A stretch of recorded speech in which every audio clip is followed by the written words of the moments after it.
Good morning guys. Ito yung bago nating project. Yan. Shoutout nga pala kay Sir Cabahog ng General Santos City. Ayan. So ito na, bubuin na natin yung bibigay natin sa kanya na ano. Ito. Para ito sa mini Predator. Siyempre, ano natin, taga Mindanao siya, kaya medyo kailangan talaga mas handy, mas madali, mas friendly yung gagawin. So ito, dual o-ring na, at saka mapapansin nyo haba nung ano niya para pumasok sa receiver. So tamang-tama yan, para walang singaw-singaw pagkasalpak nito, good to go ka na. So ayan, yung thread yan is ano rin, ayan, pwede nga rito ayan. So, magkakapareha sa halos ng thread yan Pag suot-suotin mo man yan, iisang thread lang meron to. Ito, iisang thread lang yan. So, dito, ito, ano natin. Request kasi niya, kailangan mayroong bipod.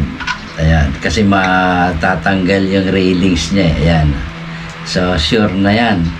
Wala nang ano yan. Pero, ganyan lang yan. Hand tight lang din. Ano nila konti. Yan. Ganun. Tapos, dito. Simple lang yung bipod na ginawa ko. At para hindi masyadong expensive. Kita nyo naman kung magkano yan sa Shopee at Lazada. Yung bipod na mas mahaba lang na konti dito. Dati ako noon. Nag-assemble ako. Pinabili ko pa sa doon sa kanila para mailagay natin. So ngayon, since masyado naman kasing siyempre mahal, kaya ang ginawa ko, nagawa na tayo. Ayan. Iniba ko lang yung kulay niya para maging siya. So red yung dalawa. Iniba ko lang yung kulay niya para makita yung adaption, yung na ito ay railings at hindi kasama sa offset. Ayan. So, ilalagay na natin para makita niya din to. So, iniintay niya to makita. Siguro maisiship ko na to mamaya. Yan. So, dito madali na. 2 tornilyo yan, pero siguradong matibay yan kasi 5mm na yung tornilyo niya.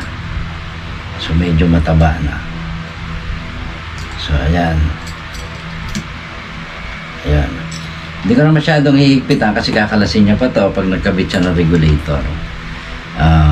Maaring sabit dito. Tinesting ko to at sinukat ko yan. Sakto yan sa 0.5 na tank. Yan, hanggang 0.5 na tank, sakto yan dyan. Kung 0.30, depende. Kasi kung 0.38 nga, 0.35 na 61mm din, shoot yan dyan. Kung 50mm or 51mm na tank, shoot pa rin. So yan. So ito yan. Hindi naman siya masyadong pangit.